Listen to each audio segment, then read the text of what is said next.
the issue here, Rebecca, is that of course people use the language of things being designed, and they also use anthropomorphic language. So people will say like a gene wants something, or they'll say like the weather is like trying to get us. Like, so people use language like that. Now the question is, what's the best explanation for why people use that kind of language? Well, we evolved as a social species, and we rely intensely on theory of mind and the attribution of intentionality in mental states. And we can attribute intentionality in mental states to phenomena where they aren't.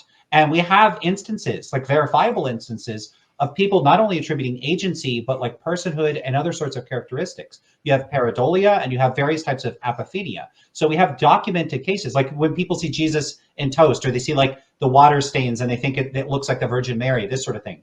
People are well attuned to thinking in the language of design, and they're well attuned to thinking in the language of intention. And we rely on that kind of metaphorical language to convey our ideas. So you could look at somebody like Hofstadter, or Surfaces and Essence is one of this book, where human cognition relies extensively on analogy. And what I think is happening with you and with other Christians that find like creation or like intelligence has to explain things is just taking an analogy too far. If the thinking here is like these things look, these things like these natural, like these non-natural things that are designed by people look designed. By analogy, these other things that share some superficial similarities must be designed.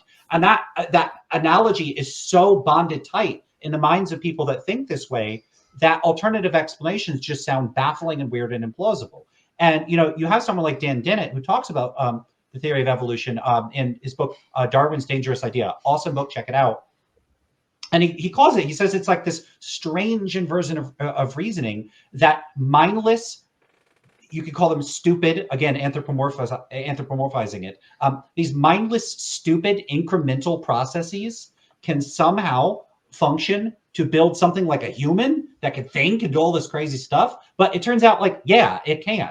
And so I know you're shaking your head, but the thing is, the amount of corroborating evidence for the theory of evolution is so outrageously overwhelming that I don't mean to be disrespectful, but I take someone not believing in the theory of evolution to just be an indication that they don't understand the theory of evolution.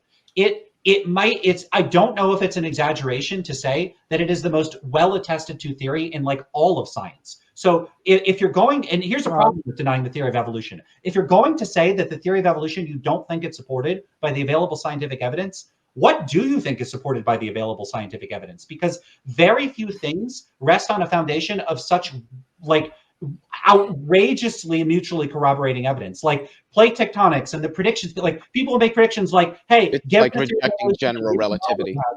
Yeah, like given the model that we have, we should expect to find marsupials in Antarctica, and then we go and we do, or the prediction that they would find Tiktaalik. These sorts of things. The amount of predictions we could make by appealing to the theory of evolution is ridiculous and really oil. Please talk about oil, because we find oil based on the theory of evolution. Exactly, like, radiometric dating, and like you could fill like a 5,000 page book with the amount of predictions you could make based on the theory of evolution. The amount of predictions you could make based on God made us, none.